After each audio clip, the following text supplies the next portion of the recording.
What's going on, guys? It's Professor Ajen back again for another Neural Cloud video. So, a few days ago, I made a poll on my community tab and on Reddit. I posted asking my community and the community in Reddit, would you like global server to catch up to the CN version? So, let us take a look at the result. My community is not that big, and as you can see here, I only have 129 votes in my community tab. How many voted for?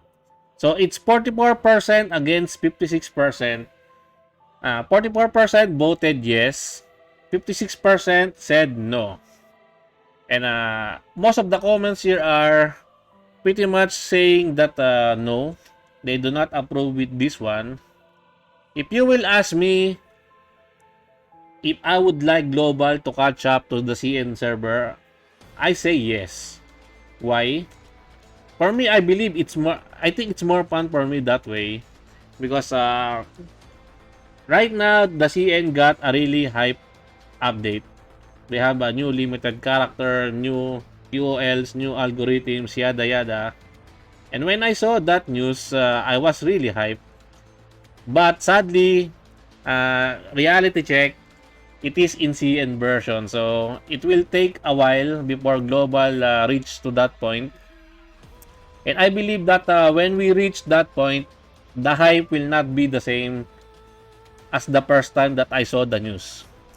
That is why, for me, I believe it's better for global to catch up to CN server. But catching up to the CN server is kind of risky, in my honest opinion, because there are a lot of factors to consider, especially one, the amount of resources that you can get during the course of the time. If global will catch up to CN server, I wish that the Mika team will give us all the necessary, all the quartz sands that we can get during the course of the difference between the time frame. For example, we are behind by 1 year. So we should be getting a 1 year's worth of quartz sands, right? If that would be the case, I am really in for it. Now let's move on to the Reddit. I made the post in Reddit.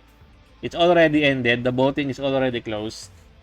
It's pretty tight. And as you can see, the result, 603 voted for yes and 577 voted for no.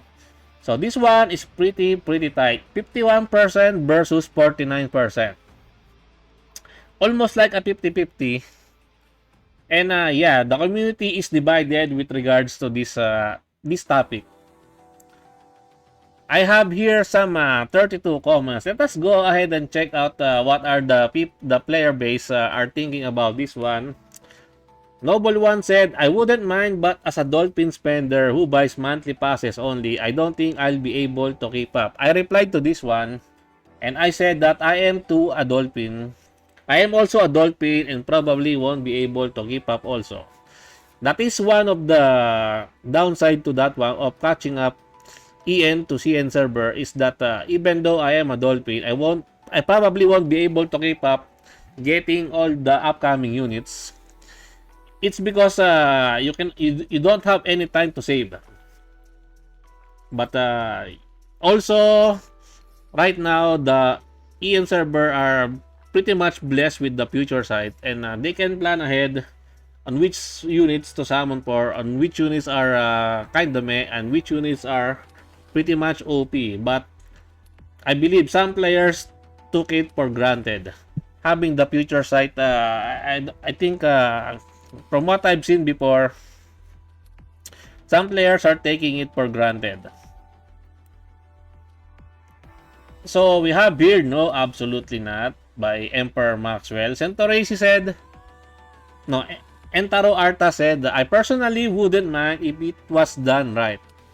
Like events not burning people out, enough resources to keep up with the accelerated pace, and no significant bugs. However, my only other experience with catching up is Bang Dream, and that was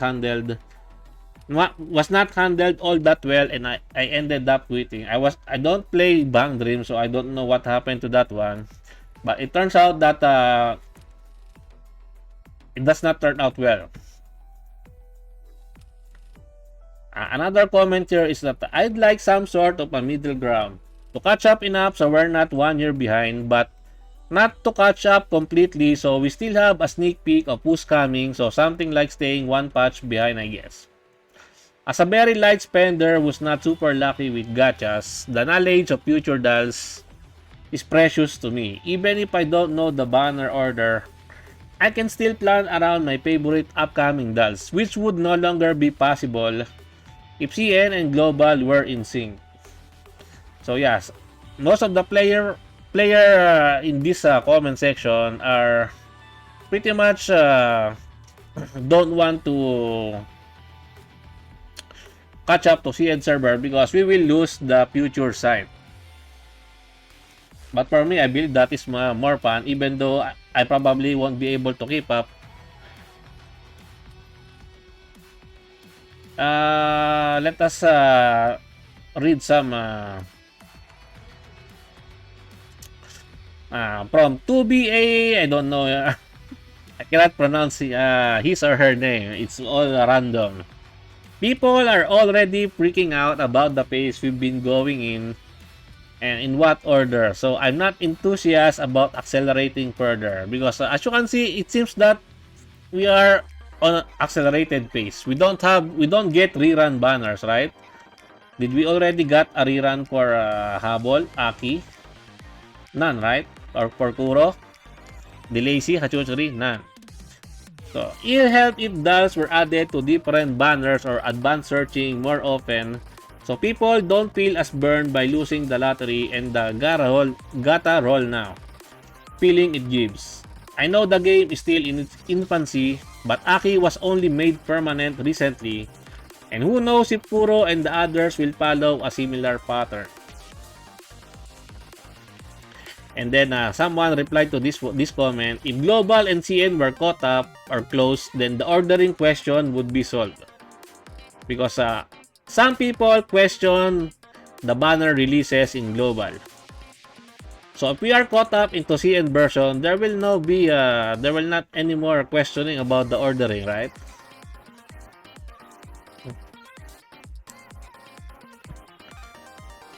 No, but it will be based on the speed we are having right now.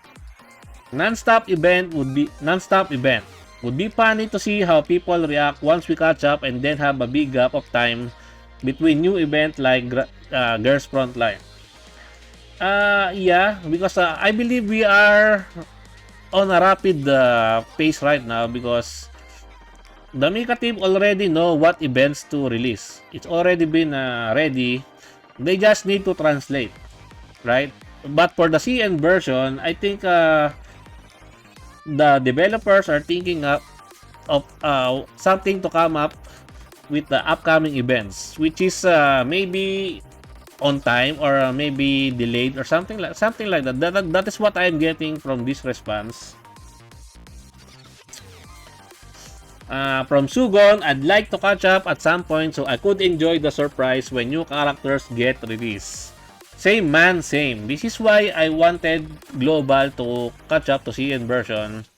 I want to enjoy the surprise of the upcoming characters because once I've seen them in CN, when the time comes, it will come to Global.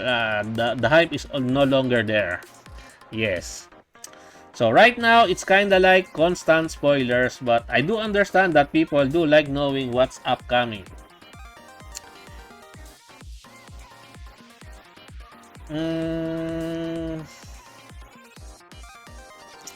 Let's read one more here. There is surprisingly amount of people who say no. Personally, we should always be caught up to the CN server and be able to experience everything virtually simultaneously. Really, we should have been following the CN story release order as well.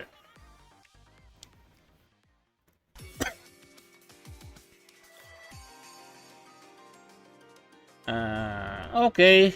So, as I've said, it's been almost 50-50 when it comes to the community on whether they like global to catch up to the CN server. I will be posting the links of this Reddit thread that I made. If you are interested to see the other comments that some of the players put up in this poll that I've created. So yeah, in summarize, to me, I like global to catch up to CN server just to get more hype when new really good news comes up. And also, there is really that surprise factor that you can get when they release some really exciting news, right? There is that kind of hype. I enjoy that type of hype, especially when on other games that I'm currently playing. I'm playing Alchemy Stars, which is a shared server, meaning there are no JP ahead or there are no CN server ahead. All simultaneous release, which is pretty good.